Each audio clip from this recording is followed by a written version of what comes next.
Thriller भी कह सकते हैं आप इसे, ड्रामा, कॉमेडी, इमोशन, मतलब कि Manmohan Desai style of cinema जो हुआ करता था, उसे ओटीटी पे लाने की कोशिश की है। ये पनौती की कहानी है। अगर आप फिल्म इंडस्ट्री से होते कंपेयर करती है। तो लोग कंपेयर ना भी करें, लेकिन वो आपको गिराने पे तुले हुए होते हैं। 10 जून की रात की मैंने, ताकि लोगों को वापस याद दिला सकूं कि मुझे कुछ कहना में, जैसे मैंने correct. Action, drama, comedy, romance, सब किया। थ्रिल सब किया था, वो वापस से मैं कर सकता हूँ। मैंने अभी तक मेरे बेटे को हिंदी फिल्में नहीं दिखाई हुई, लेकिन जब शुरू करेगा तो मैं गोलमाल ज़रूर दिखाऊंगा। 10 जून की रात जी। कैसा रिस्पांस मिल रहा है? फ़िलहाल 4 दिन ही हुए हैं उसको रिलीज़ हुए, और अच्छा रिस्पॉन्स मिल रहा है अभी तक। हाँ। और ना सिर्फ टियर 1 सिटीज़, लेकिन टियर 2, टियर 3 सेक्टर में भी एक्सेप्ट की जा रही है। रानीगंज की कहानी है, और थ्रिलर भी कह सकते हैं आप इसे, ड्रामा, कॉमेडी, इमोशन, मतलब कि Manmohan Desai style of cinema जो हुआ करता था, उसे ओटीटी पे लाने की कोशिश की है। तो फिंगर्स क्रॉस्ड या।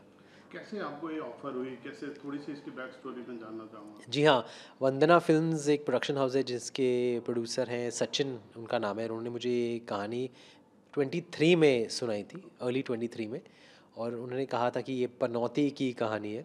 तो थोड़ा मुझे अजीब लगा कि एक कैरेक्टर पनौती, और 2 और कैरेक्टर्स भी है, बट्टू और पप्पी जो फीमेल कैरेक्टर है, लेकिन मुझे ऑफ़र किया गया था पनौती, तो मैंने थोड़ा डाउट महसूस किया। लेकिन जब मैंने कहानी सुनी, तब एहसास हुआ कि इसमें ना सिर्फ कॉमेडी, लेकिन मुझे अलग अलग शेड्स करने का मौका भी मिलेगा, जैसे रोमांस है, इमोशंस है, ड्रामा, एक्शन, थ्रिल है, और लॉन्ग फॉर्मेट वेब सीरीज़ है। तो मतलब लोगों के दिलों में बसने का समय मिलता है, जो कि फ़िल्मों में कभी कभी आपको जगह ही नहीं मिलती है। वो कभी कभी ओटीटी के ज़रिए आप मतलब लोगों के दिल में बस सकते हैं। तो वो एक अपॉर्चुनिटी लगी मुझे, एक मौका मेरे को नज़र आया, और 10 जून की रात के लिए मैंने हाँ कह दी, ये 1 डेढ़ साल पहले। पर्सनल लाइफ में आप कितना बिलीव करते हैं इन चीज़ों पे? आप सुपरस्टिशन हैं, कुछ मानते हैं ऐसी चीज़? थोड़ा हूँ, मतलब कि थोड़ी चीज़ें तो हम सब मानते हैं कि बॉम्बे से बाहर जा रहे हो तो दही चीनी थोड़ी खा कर ही घर से निकलते हैं। या फिर किसी ने कहा था कि रात को नाखून नहीं काटते हैं, ऐसा मुझे पता नहीं रीज़न क्या है, लेकिन वो भी मानता हूँ थोड़ा बहुत। लेकिन उसके अलावा अंधविश्वास नहीं है। लक में बिलीव करता हूँ मैं, कि आपके अपने कर्म, या फिर आपकी जो आपकी खुद की डेस्टिनी है, जो आपकी लक है, वो होती है। कभी कभी लोग मेहनत बहुत करते हैं, लेकिन लक उन्हें रोके रहता है। या कभी कभी लोग इतनी मेहनत नहीं करते, लेकिन उनका लक उन्हें बहुत साधारण रास्ता लेकर आगे लेके जाता है, और इसकी वजह मैं इन अंधविश्वासों को नहीं, मतलब रिस्पॉन्सिबल मानता हूँ, लेकिन मैं समझता हूँ कि हमारी अपनी सोच ही हमें आगे बढ़ाती है या फिर रुकाती है। और अगर हम चाहें, मेहनत करें, अपने कर्म बदलें, अपनी सोच बदलें, तो आपका लक भी चेंज हो सकता है। तो बिलीव है, लेकिन अंधविश्वास नहीं है। करेक्ट है। आपकी शुरुआती फिल्मों की बात करूँ मैं, मुझे कुछ कहना है आपके बारे में। सतीश कौशिक जी से बहुत बात होती थी, वो बहुत प्रेज करते थे आपके काम को। कैसा एक्सपीरियंस रहा था उनके साथ काम करने का? उनके साथ मतलब कि सबसे यादगार एक्सपीरियंस तो उन्हीं के साथ रहा है, क्योंकि पहली फ़िल्म का एक्सपीरियंस था। और बहुत डरता था मैं उनसे, क्योंकि मैं बहुत नया था, तो बहुत सीखना था मुझे उस वक्त। और वो एक डायरेक्टर होते हुए भी एक एक्टर्स डायरेक्टर, क्योंकि वो खुद एक एक्टर है, तो उन्हें पता है कि अच्छी परफॉर्मेंस क्या होती है, नेचुरल परफॉर्मेंस क्या होती है। तो वो मुझे बहुत सिखाते थे, बहुत मतलब थोड़ा सख्ती भी दिखाते थे, लेकिन उससे मुझे बहुत फ़ायदा हुआ, क्योंकि मैं डे बाय डे इम्प्रूव करता गया उस पहली फ़िल्म की दौरान। और आज वो है नहीं हमारे साथ। मेरे लिए बहुत अफसोस की बात है, क्योंकि हम लोग बहुत टाइम से प्लान कर रहे थे कि एक और फिल्म साथ में करेंगे, या फिर मुझे कुछ कहना है कि सीक्वल बनाएंगे, या कुछ और किसी और स्क्रिप्ट पे काम करेंगे। और कभी कभी बात बनते बनते रह जाती थी, तो हमारा लक जो है साथ में काम नहीं कर रहा था वो। और फिर ये दुखद घटना हुई दुखद घटना हुई पिछले 2 सालों में। और खैर, यादें हमेशा रहेंगी। और तुषार जी, आपके पिताजी फिल्मों में इतने सफल अभिनेता, इतने नामी अभिनेता, जब आप अपने करियर की शुरुआत कर रहे थे, कितना प्रेशर रहता है? एक सुपरस्टार का पुत्र जब आ रहा होता है तो बहुत सी उम्मीदें होती है, एक्सपेक्टेशन होती है। कैसे अ, इसको हैंडल किया आपने? मैंने कभी मैं ऑनेस्टली कहता हूँ कि मैंने कभी उनके बॉडी ऑफ वर्क को मन में रख के अपने आप को प्रेशराइज होने नहीं दिया। करेक्ट। इसका ये मतलब था कि मैं 4-5 साल बॉम्बे के, इंडिया से बाहर रहा हूँ। फिल्मों में आने से पहले अमेरिका में मैंने अपनी एजुकेशन मैंने हासिल की थी, उसके बाद काम भी किया था 1 साल वहाँ पर। तो वहाँ अकेले रह रह के मैंने बहुत इंडिपेंडेंट सोच अपने अंदर जागरूक की।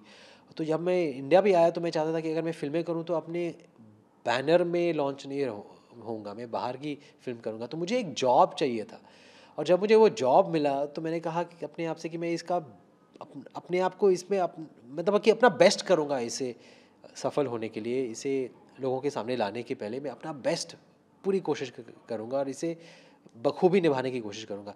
तो तब मैंने ये नहीं सोचा कि उनके मुताबिक क्या सोचेंगे मेरे बारे में लोग, बस प्रेशर यही था कि मुझे बेटर होते रहना है। हालाँकि ये बहुत प्रेशर रहता है डेफ़िनेटली कि लोग, अगर आप फ़िल्म इंडस्ट्री से होते कंपेयर हैं करते हैं। तो लोग कंपेयर ना भी करें लेकिन वो आपको गिराने पे तुले हुए होते हैं कि आप इतना भी करें तो कहते हैं अरे इतना नहीं किया।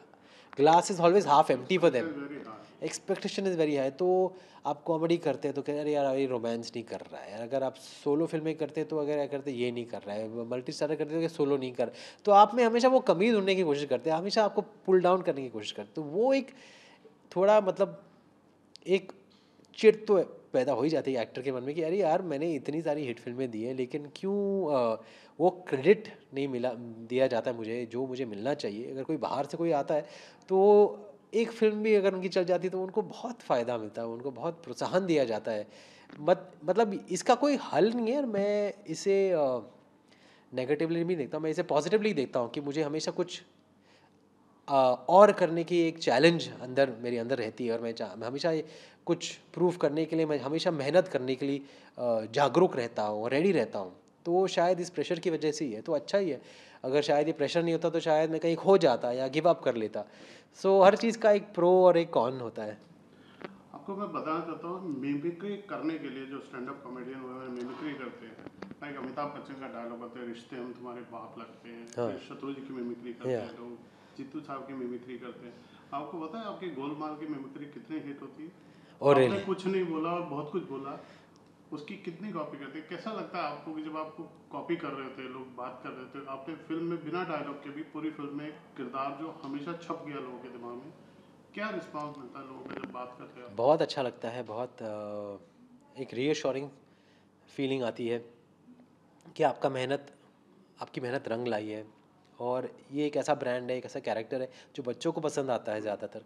तो जब बच्चे पसंद करते हैं तो वो कभी पुराना नहीं लगेगा, क्योंकि बच्चे तो मतलब जब बड़े भी हो जाए तो नए बच्चे आ जाते हैं, मतलब नए बच्चे जो पैदा होते हैं वो गोलमाल देखते हैं, वो इस कैरेक्टर को पसंद करते हैं। तो एक नेवर से डाई कैरेक्टर बन जाता है फिर, और आपकी मतलब रिकॉल वैल्यू जो है वो सैटेलाइट व्यूइंग के ज़रिए हमेशा लोगों के दिमाग में रहती है। So it feels good, it feels like कि गोलमाल हमेशा बनती ही रहेगी, लेकिन फिर भी इससे बाहर निकल कर भी कुछ करना है, इसलिए 10 जून की रात की मैंने, ताकि लोगों को वापस याद दिला सकूं कि मुझे कुछ कहना, में जैसे मैंने एक्शन ड्रामा कॉमेडी रोमांस सब किया। थ्रिल सब किया था वो वापस से मैं कर सकता हूँ। हालांकि आप पसंद करते हो मुझे कॉमेडी में, आप पसंद करते हो मुझे गोलमाल में, लेकिन एक अलग टाइप की कॉमेडी भी हो सकती है जहाँ जहाँ आप एक हीरो के तौर पर पेश आओ। बच्चों की आपने बात की, आपने अब सिंगल पेरेंट, आप बच्चे भी आ गए घर में, आपके बच्चों को दिखाई आपने अभी उनकी क्या लाइकिंग डिसलाइकिंग है? मैंने अभी तक मेरे बेटे को हिंदी फिल्में नहीं दिखाई, उसको ओके। टीवी देखने का शौक तो है, वो फुटबॉल देखता है, लेकिन अभी तक उसने हिंदी फिल्में देखना शुरू नहीं किया। तो इस बात का मुझे ऐसा लगता है कि कभी कभी उसे हिंदी फिल्में भी देखनी चाहिए, जो काम मैं करता हूँ, लेकिन अभी तक उसने शुरू किया नहीं। लेकिन जब शुरू करेगा तो मैं गोलमाल ज़रूर दिखाऊंगा, क्योंकि वो बच्चों को पसंद आती है। ओके, दादा पोते का भी बॉन्ड हमने देखा सोशल मीडिया पे आपके जी जी पास। जी। क्या रिएक्शन होता है जीतू साहब का, कितने खुश होते हो जब बात करते हैं इस तरह? बहुत खुश होते हैं, मतलब वो बहुत बॉन्डेड है अपने दोनों पोतों से। एक नात मतलब कि एक नवासा कहूँगा ना मैं, और एक पोता और एक नवासा, दोनों को मतलब बहुत क्लोज मानते हैं अपने, और टाइम देते हैं उन्हें बहुत। इस उम्र में भी वो बहुत टाइम निकालते हैं और बहुत कुछ करते हैं, मतलब स्कूल जाते हैं, फंक्शंस में जाते हैं। सो ही फील्स लाइक इज़ री लिविंग हिज फादरहुड, जो वो मेरे साथ नहीं कर पाए वो मेरे बेटे के साथ कर रहे हैं। और फ्यूचर में आने वाले प्रोजेक्ट्स के बारे में कुछ बताना चाहेंगे जी आप? हाँ, मेरी आने वाली फ़िल्में हैं। एक तो है कप कपी, जो संगीत सिवन जी की लास्ट फ़िल्म थी, जिसमें मेरे किरदार का मेरी एक अलग भूमिका है, एक ट्रॉमा पेशेंट की भूमिका है। हालांकि वो एक हॉरर कॉमेडी है, लेकिन मेरा कैरेक्टर बहुत सीरियस है। फिर आएगी वेलकम टू द जंगल, जिसमें मतलब बहुत सारे लोग हैं।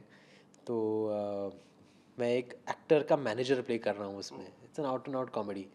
और डंक एक फ़िल्म है जो मैं इस महीने शुरू करूँगा ओके। प्रेरणा अरोरा के लिए। It's court room drama. और फिर मैं एक तेलुगु फिल्म भी कर रहा हूँ जिसका नाम है हीरो हीरोइन। अगेन फॉर प्रेरणा या। चलिए ऑल द बेस्ट, आने वाले भविष्य के लिए बहुत शुभकामनाएं। Thank you so much, thank you so much.